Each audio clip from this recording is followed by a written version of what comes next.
Halo semuanya, perkenalkan nama saya Muhammad Taufik Hidayat Pratama dengan NPM 2332043. Saya dari Teknologi Informasi Universitas Internasional Batam. Saya diberikan tugas untuk mata kuliah Jaringan Enterprise membuat video tentang jaringan kampus berdasarkan buku Campus Network Architecture and Technology. Chapter 1, Getting to Know Campus Network. Oke, kita langsung saja ke video penjelasannya. Jadi kita akan membahas topik yang sangat menarik, yaitu jaringan kampus atau yang biasa disebut dengan kampus network. Mari kita pelajari bersama-sama konsep dasarnya terlebih dahulu agar kita bisa memahami pentingnya jaringan kampus dalam kehidupan sehari-hari. Sebelum kita membahas tentang jaringan kampus, mari kita pahami terlebih dahulu apa itu kampus. Kampus adalah sebuah area tetap di mana infrastruktur dibangun dan dikembangkan. Yang menarik, kampus itu tidak hanya berbentuk institusi pendidikan seperti yang kita bayangkan. Kampus bisa berupa pabrik, kantor pemerintahan, pusat perbelanjaan atau mall, gedung perkantoran, bahkan taman. Bisa dikatakan bahwa hampir semua yang ada di kota kita, kecuali jalan dan area perumahan, terdiri dari kampus-kampus. Tahukah teman-teman, berdasarkan statistik, 90% penduduk kota bekerja dan tinggal di kampus. Rata-rata dari mereka ataupun setiap orang menghabiskan sekitar 18 jam per hari di dalam kampus. Yang lebih mengejutkan lagi, 80% dari GDP atau produk domestik bruto suatu negara diciptakan di dalam kampus. Ini menunjukkan betapa pentingnya infrastruktur kampus termasuk jaringan kampusnya. Nah, sekarang mari kita bahas apa itu jaringan kampus. Jaringan kampus atau kampus network adalah sebuah jaringan LAN yang terhubung sepenuhnya dalam area geografis yang berkelanjutan dan terbatas. Perlu diingat, jika sebuah kampus memiliki beberapa area yang terpisah dan tidak berkelanjutan, maka jaringan di area-area tersebut dianggap sebagai beberapa jaringan kampus yang berbeda. Banyak perusahaan dan sekolah memiliki beberapa jaringan kampus yang terhubung melalui teknologi WAN. Skala jaringan kampus. Jaringan kampus memiliki 3 skala berbeda berdasarkan jumlah penggunaannya. Pertama, itu ada Small Campus Network atau jaringan kampus kecil yang memiliki kurang dari 200 pengguna. Kedua, Mid-size Campus Network atau jaringan kampus menengah yang memiliki sekitar 200 hingga 2000 pengguna. Terakhir itu ada Large Campus Network atau jaringan kampus besar yang memiliki lebih dari 2000 pengguna. Setiap skala ini memiliki karakteristik dan kebutuhan manajemen yang berbeda. Jadi kita tidak bisa menggunakannya sembarangan gitu.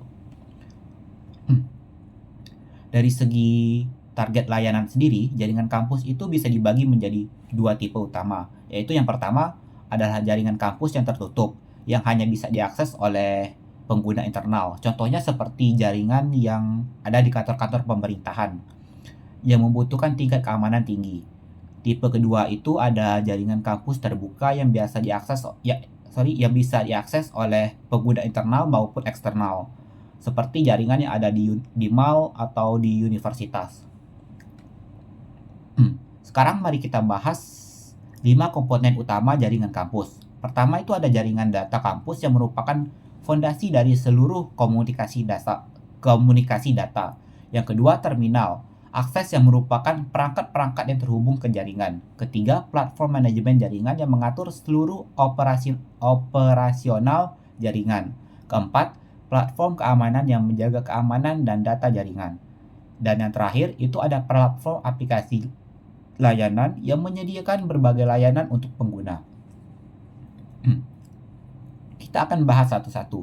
Yang pertama itu ada komponen jaringan data kampus. Itu adalah komponen jaringan data kampus yang dibangun menggunakan teknologi Ethernet atau WLAN. Jaringan ini terdiri dari berbagai perangkat komunikasi data seperti switch Ethernet, access point wireless access controller, dan firewall. Semua lalu lintas data internet diteruskan melalui jaringan data kampus ini. Yang kedua itu ada terminal akses. Berbeda dengan jaringan lain, terminal akses dalam jaringan kampus dianggap sebagai bagian integral dari jaringan itu sendiri. Ini karena pemilik terminal seringkali sama dengan pemilik jaringan kampus, atau administrator jaringan memiliki izin untuk mengelola terminal-terminal tersebut. Hal ini memungkinkan interaksi penuh antara jaringan data kampus dan terminal akses. Ketiga, platform manajemen. Platform manajemen jaringan modern tidak hanya berfungsi sebagai sistem manajemen jaringan biasa, tetapi juga menyediakan fungsi otomatisasi untuk skenario dan proses umum. Platform ini juga menjadi dasar untuk aplikasi layanan dan menyediakan API northbound dan southbound yang memungkinkan sistem layanan memanfaatkan sumber daya jaringan. Yang keempat, platform keamanan. Platform keamanan yang canggih memanfaatkan big data dari seluruh jaringan untuk melawan ancaman persisten tingkat lanjutan APT. Platform ini dapat mengisolasi dan membersihkan lalu lintas yang mencurigakan secara otomatis untuk pertahanan APT. Yang terakhir itu ada platform aplikasi layanan. Komponen terakhir adalah komponen platform aplikasi layanan yang dibangun di atas jaringan kampus. Contohnya itu ada dalam jaringan kampus komersial. Platform ini bisa menggunakan API dari platform manajemen jaringan untuk mendapatkan data posisi Wi-Fi dan mengembangkan aplikasi peta panas pelanggan.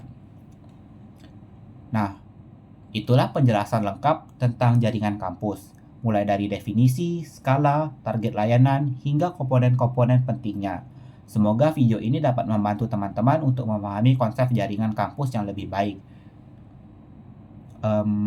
Mungkin itu saja yang dapat saya jelaskan pada video ini. Sampai jumpa di video selanjutnya. Bye-bye.